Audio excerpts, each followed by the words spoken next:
Look orange, I think. Hey everyone, thanks for joining us tonight for spending your Thursday evening, well, a half hour of it with us at the Modern Mom Lounge, live in the lounge. My name is Dana. And I'm Jamie. And we are super excited to have you here tonight. We had a great show last week. We had Alyssa Zion on, and she actually did a 20-minute mat Pilates class, but also explained to us the benefits of Pilates and things like that. And we love doing these interactive. We got great responses about doing more of an interactive show. So tonight's guest is it's super interactive task. You're going to love it. It includes alcohol. James, do you drink whiskey or bourbon? Sometimes. Don't you make a whiskey? Oh, well, we say sour at Christmas time. Brendan makes it. I can't take credit, really. It's his family tradition. And it's in the milk carton with the apple cider in the apple cider cart. There's apple cider in it. That's why. But yeah, we have to draw a skull on it so that no child thinks it's apple cider. Although Nathan saw the skull and crossbones at one time. Yeah, I was sorry. Mea culpa. That was funny though. He's like, "What is this?" He thought it was apple cider. But if you guys are there, please, by all means, comment, say hello. If you have any questions for Lisa, please comment, and we will be sure to get to them as soon as we can. If we have any questions after, I'll be sure to get them answered in the comments or in direct messages. We are so happy to have you here, and now we are going to introduce Lisa to Live in the Lounge. Hey, lady. Hi. Hello. How are you? Good. How are you? I'm ready for a cocktail. Oh, I have been since like 4, and then, but I was still at work, and that's not acceptable. So then, but the convenient thing was, right, literally across the street from my office is a little liquor store. So I'm like, I'll be back in a minute. I walk across the street. I'm like, I need a bottle of Maker's Mark. And then I went to go look for cherries, but they only had the maraschino ones, and I'm like, not the right ones. But so I'm not going to judge. You do what you need. You do you. You do you. I literally walked into the office with a brown paper bag. I look really, really special. But thank you for joining us tonight. Thanks for having me. Have you on? If this is the first time meeting Lisa, Lisa is the founder and the phenom behind Garlic Zest, which is a website chock full of recipes from beverages to appetizers to main courses and then some. So we're super excited to have her on. We're going to pick her brain about some kitchen hacks, see how everything started, and we're going to learn how to make a bourbon sour, which I'm super excited because I want to get into that as well. I'm heavily into wine, so now I'm going to branch off. Right, James? Sounds like a good way to go. I'm a big wine drinker too, and that used to be my cocktail of choice. And then with this pandemic, I just you need variety. I need something a little stronger. So I started drinking bourbon. Actually, my husband played around with a bunch of different cocktails until I found one that I really liked, and this is the one I've stuck with. That's awesome. Yeah. That's awesome. So let's start off. Tell us a little bit about yourself. Well, I'm married. I have an adult daughter. She graduated from college about 2.5, 3 years ago. She lives in Tampa, and I just talked to her today. She is looking for a house. Oh, wow. She wants to buy a house. Good for her. Yeah. And I've been working on this blog for about 7 years, since 2013. Oh, so we're going on 8 years. Wow. So, yeah. It's all good. Awesome. So tell us a little bit about, what sparked the birth of Garlic Zest for you. I was doing something life, and I just wanted a creative outlet. And I'm not a very creative person. The only thing I'm good at is cooking. So it was kind of the only avenue that I had, that made any sense. So I started with that, and I taught myself photography. And when I first started, the photography was horrible. If you go back to an old post, you can really tell. But I think I've gotten better. And you have. Your photos. I want to eat my phone. I always tell you that.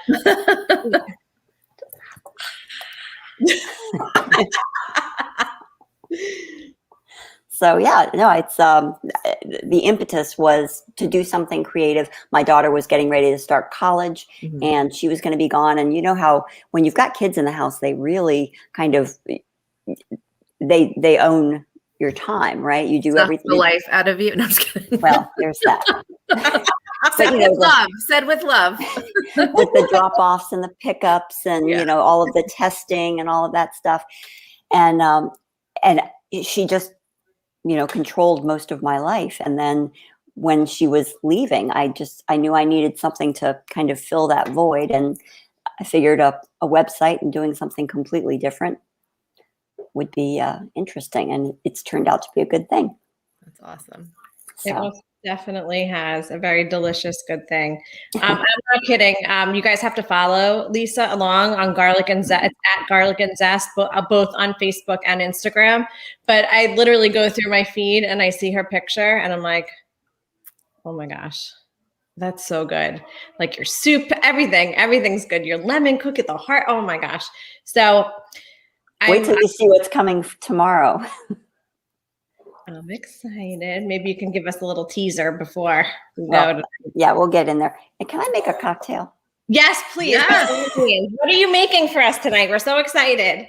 So I'm doing a Maker's Bourbon Sour, and I'm using Maker's Mark, and I've got some fresh lemon juice. And this, I know it kind of looks like urine, but it's not.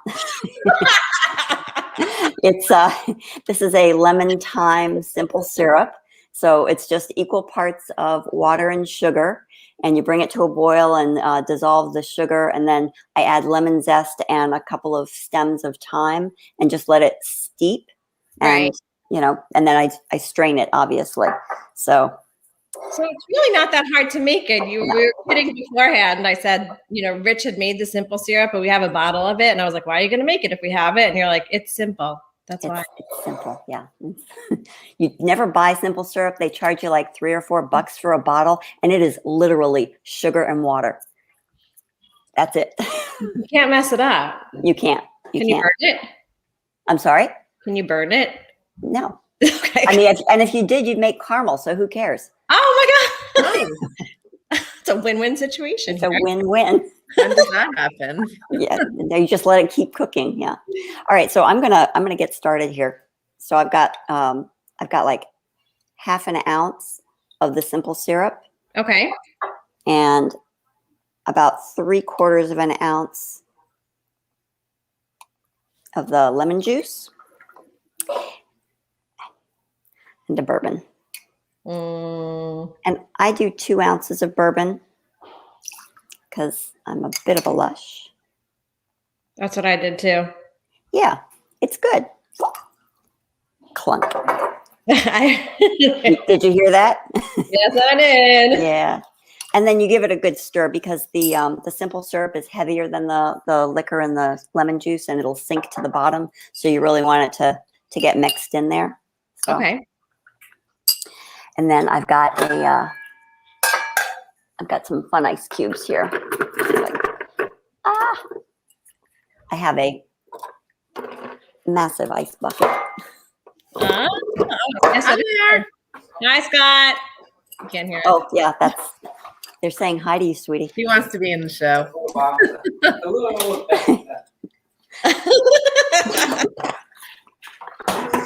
All right. So yeah, that's the cocktail, and you can garnish it. I don't know. Do you guys have Trader Joe's where you are? Oh, These yeah. are the Amarena cherries.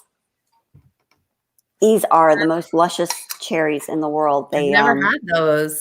Oh my God. All right, I'm going to take one out. Take a look at this. I don't know if you can see how. Yeah.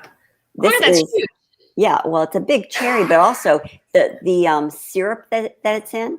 Look at how thick and dense it is. I'm going to put this cherry in my cocktail. I'll show you the syrup. It's so viscous. Oh, I like that See word. that?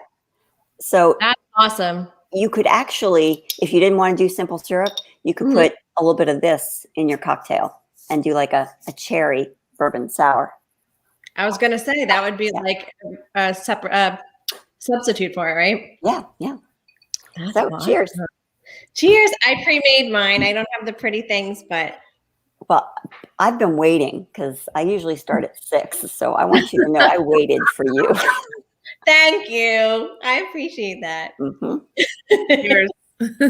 Cheers. Cheers. Thank. All right. Boy, I So like what do you that. want to talk about? It's warm going down. It is, and Yeah. it's kind of floral. You get a little bit of the thyme. Well, next time you make it with the thyme and the lemon, and you'll see. It is so good. So you make obviously a million different recipes you've created. Do you have your most popular recipe? Like, what is your most popular recipe? What's the most sought after?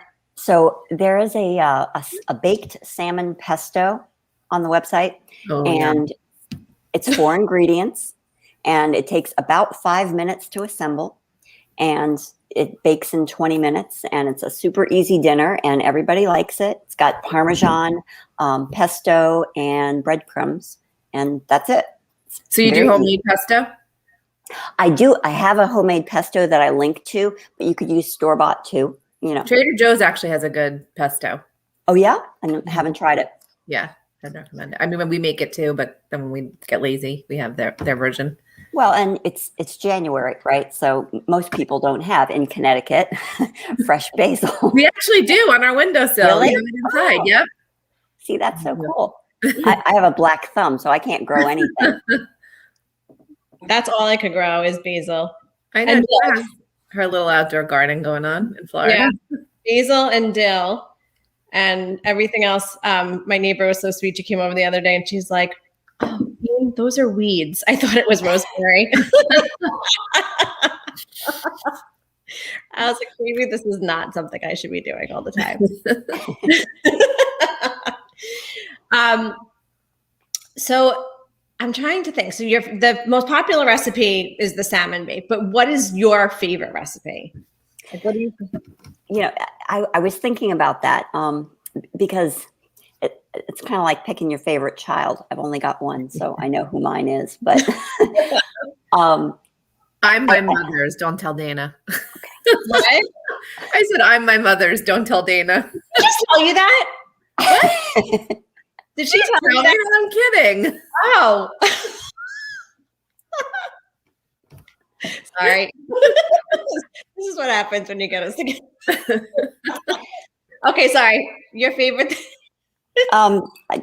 Okay, I don't think that I've got a favorite recipe or a thing to make, but I'm very seasonal in terms of, you know, what I'm cooking and when I'm cooking it. So like fall and winter, I've always got a soup or a braise or a stew, something like that. And in the spring and summer, we are big into barbecuing and smoking and grilling. And I make a lot of fresh salads with whole grains and fresh vinaigrettes and things like that. So it's, you know, it's the way we eat. People think I'm weird. Now. I'm so hungry. I have a pot of soup on right now. So. Oh, you do? I was going to say, what are you cooking tonight? Is it a winter day? Today's National Homemade Soup Day. Did you know that? Well, I make soup every week, so it's not a big deal. Yeah, but you're like with the theme. You're like, I totally knew that. You should be like, of course, that's why I totally knew it. What soup are you making? Us. It's a chicken noodle. Okay. It's got mushrooms, and I'm using some snap peas and cream. So, Jam, all of her recipes are like the pictures alone. You literally, like Lisa was going, you literally want to like lick the phone. And then you read the recipes, and your recipes, what I appreciate is that they're easy to follow. They're not like, I think my Aunt Barbara got me. I wonder if I still have it. My first cookbook, it was, oh my gosh, James. Yeah, that one. I could see it in my head. Dana and I don't really cook, so this is. Oh my God. So I'm like a foreign entity. No, I mean, our parents, actually both our parents are really great cooks, but I'm just busy, and Dana's husband and Rich cooks. So it's like, what is it? It's such a like classic cookbook. Like a Betty Crocker. It's not Betty Crocker. No, it was, oh my gosh. Oh my God. French,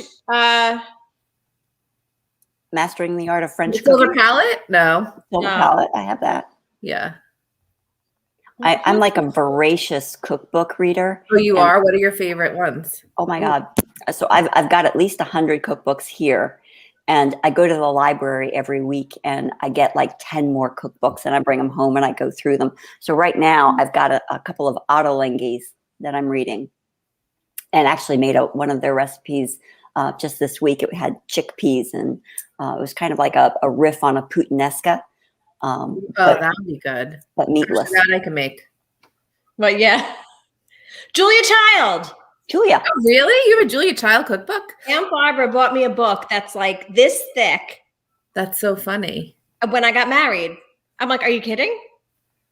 I have my mother's Mastering the Art of French Cooking 1 and 2. And that's a book, I honestly think it's more of a book that you read. Right. Than Then you like learn. Yeah. Because I mean, she's got a recipe in there for French bread it's 12 pages long. Oh my goodness. And she uses a oh God, what is it called? Asbestos.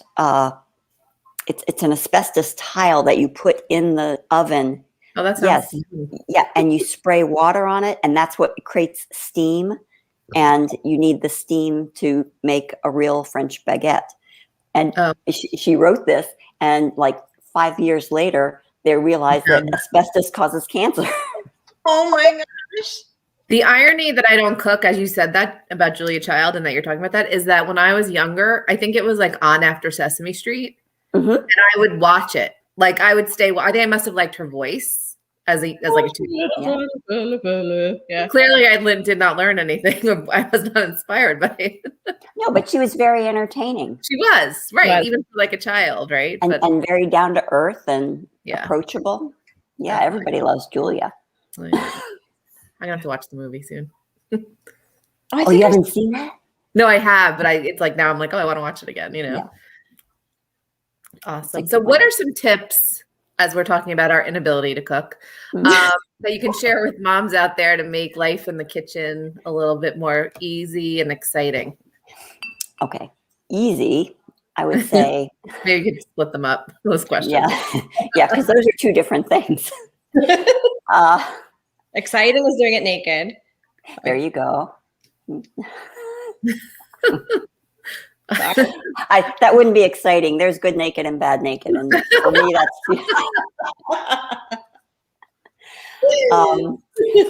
as far as making it easier. I think it's a lot easier to cook if you've got a well-stocked pantry and refrigerator. It doesn't mean you have to have everything at all the time, but if you've got a good selection of like canned beans and noodles and pasta, rice, whole grains, that kind of stuff is stuff you can whip up a meal in 15 minutes, right? If you've just got it on hand. So that makes it easier when you're not,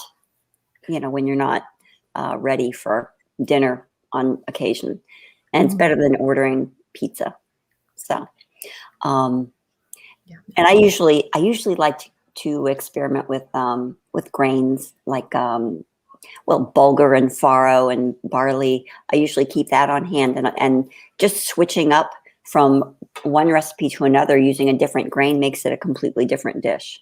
So as far as exciting, I think step out of your comfort zone and go to the library and pick up a good cookbook that you're interested in and find something that looks mouthwatering and make it, and do it with your spouse and do it with your kids.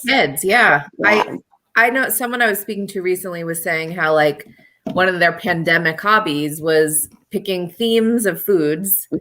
And then they did it with their sister and their mother, and they would all like pick a side dish, or, if it was barbecue or something, like someone had the side dish, someone had the main dish, and they really experimented with cooking and was like a great way for them to try new things, bring the family together. So I love that idea that you're suggesting of like making it an activity, especially since we're all kind of still stuck in the house. We are stuck.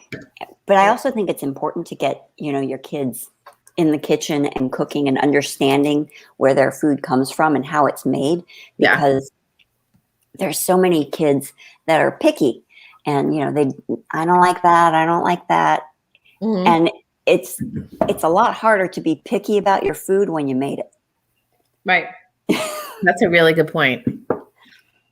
That is really good. I just left they're like, what's for dinner? I'm like, I'm on a show right now. I'm like, here's some the pizza.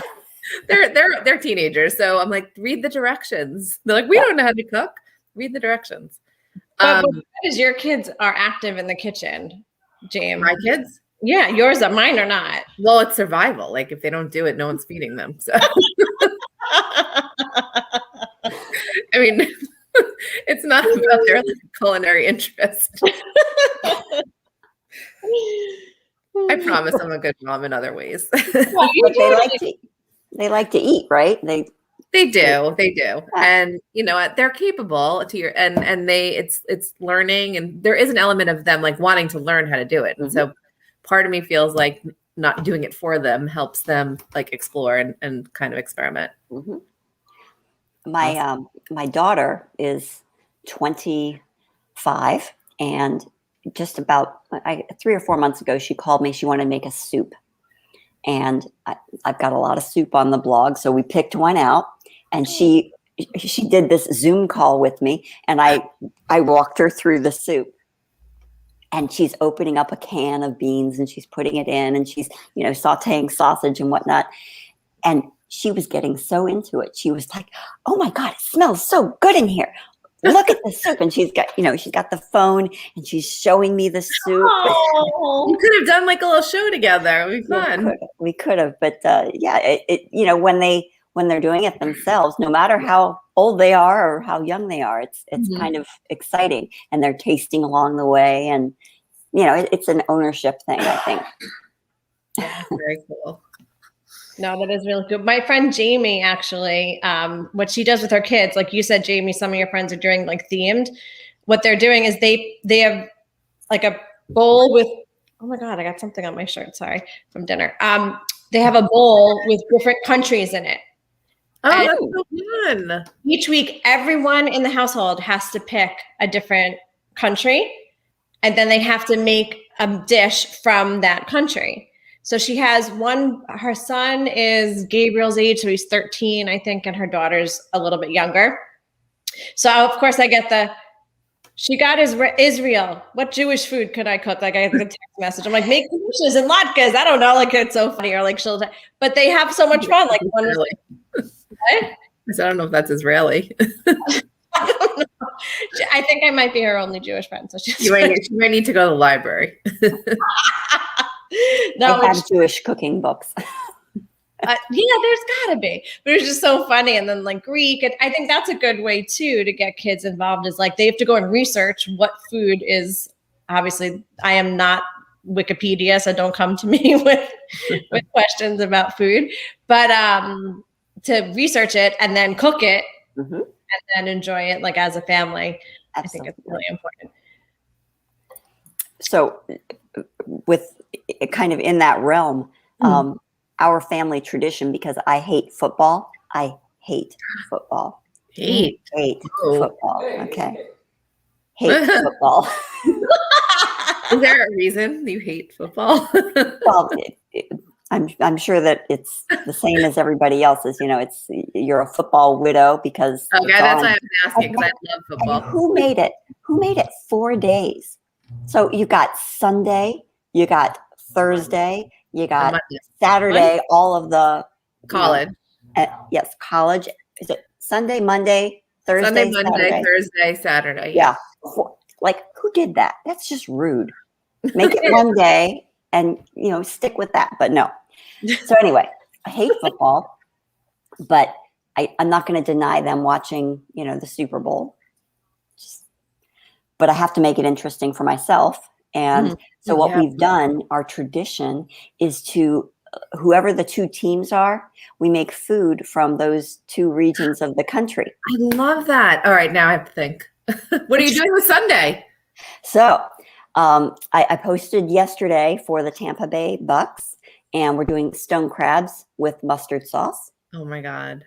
And this is a sneak peek because it's not going up till tomorrow, but I'm making these potato skins that are stuffed with a pulled pork tenderloin made with Kansas City rub. Oh my God. Wait, this is going to go on the blog so we can look at it? Tomorrow. Okay. It'll be the pulled pork is on there today. But yeah, you can make it, and it's wonderful. We made them last weekend, had this big platter of the potato skins, and then we had a couple that were left over. So the next morning we got up and fixing breakfast, and he's like, well, what do you want for breakfast? And I said, we've got a couple of potato skins left, and I think they need an egg. And so we just topped each one with a fried egg. It's so good. Creative. I know. Is there any like synergy with which food people like more and who wins the Super Bowl?